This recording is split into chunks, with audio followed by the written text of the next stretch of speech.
Your kid just looked you dead in the eyes and said, "Make me." You felt your soul leave your body. Your blood pressure hit numbers that should come with a paramedic. And while you're Googling military schools near me, they're in the next room telling the cat, "You're so annoying." Even the cat's reconsidering its life choices. But here's the twist. They're just in the scientific testing phase. When you're the experiment. When your kid says, "Make me," it's basically a science experiment. Your kid's not broken. They're just running a live experiment called, "Can I overthrow the government in my own house?" Here's what's really happening inside that tiny rebel brain. The prefrontal cortex, the part that controls impulse, judgment, and the ability to not say "make me." Yep, you got it. It's still under construction. Meanwhile, the amygdala, the emotional smoke detector, is firing like fireworks on the 4th of July. Stanford neuroscientists found that the independence-seeking part of the brain develops years before the self-control part. Translation, they want to run the country, but they still eat glue on the weekends. So when they cross their arms and announce, "You can't make me," they're not plotting your downfall, they're running data. They're testing the hypothesis, "Does mom still mean it? Clean your room." "Now you clean it." Your blood boiling, their brain. Fascinating. The subject appears triggered. Further testing required. This isn't excuse-making. It's enemy intel. Because the second you understand their defiance is developmental, not diabolical, the power shift begins. Sure, they look like the enemy, but really, they're a half-built scientists with emotions instead of lab goggles. And unfortunately, you're the lab rat. And here's where most parents accidentally make it worse. By falling right into the trap their kid's brain just set. Why every argument with your kid turns into free entertainment for them. Here's the bad news. Every time you get dragged into a shouting match with your kid, you've already lost. Not because you're weak, because you just joined their game show, "Who can make the adult lose it first?" Harvard's behavioral psychology research says it plain. When you engage with backtalk, you reward it. Your red face, 5 points. Your raised voice, bonus round. That spectacular forehead vein, chef's kiss. Premium content, 10 out of 10 performance. Would yell again. Picture it. You. Do your homework. Kid. Do your homework. You. Don't talk to me like that. Kid. Don't talk to me like that. You. Rage explosion. Kid. Mission accomplished. They just turned you into a reactive puppet. They pull the string, backtalk, you dance, and get angry. They're the director. You're the unpaid actor in their drama. The second you argue back, you make defiance feel powerful. You validate backtalk as an acceptable communication method. It's like entering peace talks with a 4-foot terrorist missing 2 front teeth and high on Capri Sun. So next time they try to bait you, don't audition. Cancel the show. No reaction equals no rerun. The one move that turns backtalk into white noise. Here's the move every calm-looking parent at the park secretly knows. Don't argue, don't explain, don't negotiate. Just become the world's most broken record. Your kid. "Why should I clean my room?" You. Clean your room. Kid. "You can't make me." You. Clean your room.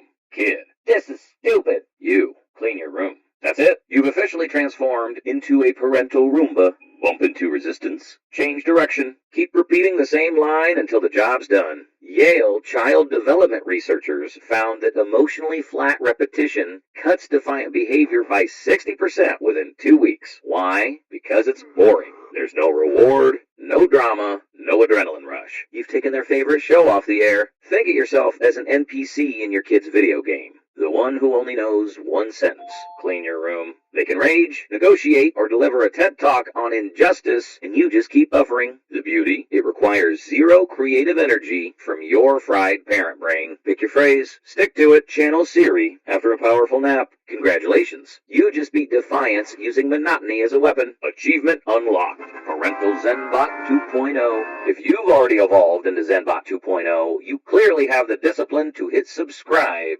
before your kid interrupts again. How to make consequences handle themselves so you don't have to. Here's the secret. Stop threatening consequences. Narrate them. When you choose to behavior, you choose to consequence. That's not a threat. That's physics with a parenting degree. MIT behavioral research shows kids rebel 45% less when consequences are framed as choices. You're not the villain handing down punishment. You're Morgan Freeman, narrating the laws of cause and effect. When you choose to talk back, you choose to lose screen time. not, if you talk back, I'll take your screen. See the difference? One makes you Darth Vader. The other makes them the architect of their own suffering. Kid, that's not fair. You're right, but you chose it. Kid, existential crisis noises. The key is follow through. One real consequence is worth 1,000 empty warnings. And here's where parenting gets beautifully lazy. Let the world do half the work for you. Refuse to get ready for school? Fine. Go in pajamas. Refuse dinner? Kitchen's closed. Breakfast opens in 12 hours. Refuse to coat? Perfect. Nature's running a free lesson on temperature today. Enrollment is automatic. Columbia's research found that kids who experience natural consequences develop better judgment 50% faster than those constantly rescued. Turns out, frostbite and hunger are underrated teachers. Kid, I'm not wearing shoes. Okay. 10 minutes later, the ground is cold. Yep. You're not mean. You're just retired from arguing about shoes. No yelling, no power struggle, just calm, predictable cause and effect. The universe has your back. You just have to get out the way. How to win an argument without saying a word. Here's the part that'll break your brain a little. Your kid doesn't actually want control. They want your reaction. Your anger is their electricity. So the moment you stay calm, power outage. Welcome to blackout parenting. Northwestern researchers found that when parents keep a steady tone during defiance, meltdowns end 70% faster. Your calm is kryptonite. Your zen, pure torture. They scream, I hate you. In your best customer service voice? That's okay. Room still needs cleaning. They're expecting fireworks. You're giving them elevator music. They're throwing emotional grenades. You're lying on the floor like a seasoned action hero thinking, missed me. Practice that calm voice in the mirror. Seriously. The one that sounds like you're on a spa day sponsored by Xanax. The one that makes them look at you like, wait, did mom just get body snatched? Because when you don't flinch, the whole show collapses. No audience, no drama, no dopamine. Quick reality check. Who else got told they're the worst parent ever this week? Drop your kid's most creative insult in the comments. Mine said, I parent like a tired sloth. Honestly, I'm taking that as a compliment about my energy efficiency. The secret need hiding inside every backtalk. Plot twist. Your defiant kid isn't trying to disrespect you. They're trying to be heard by you. Backtalk is just emotion wearing bad grammar. And maybe a hoodie pulled low for dramatic effect. It's a malfunctioning attempt at being taken seriously. When they yell, this homework is stupid, the instinct is to say, no it's not, do it anyway. But that's like trying to put out a fire with more fire. Instead, try this. You really hate this homework. It still needs doing. But I hear that you hate it. Boom. Emotional judo. You acknowledge the feeling without changing the rule. Harvard's attachment research backs it up. Kids who feel heard are less defiant than kids who are just disciplined, because acknowledgement isn't agreement. It's respect disguised as listening. It sounds like, I don't want to go to bed. You really want to stay up. Bedtime's still 8, and you're mad about that. Their brain short circuits. They got heard, but didn't win. They're seen without being in charge. And weirdly, they calm down. Validation doesn't weaken authority. It proves it because you're calm enough to hold both truths. Their emotion matters, your boundary stands. That's the kind of respect they're actually asking for, even if it comes wrapped in an eye roll and a side of sarcasm.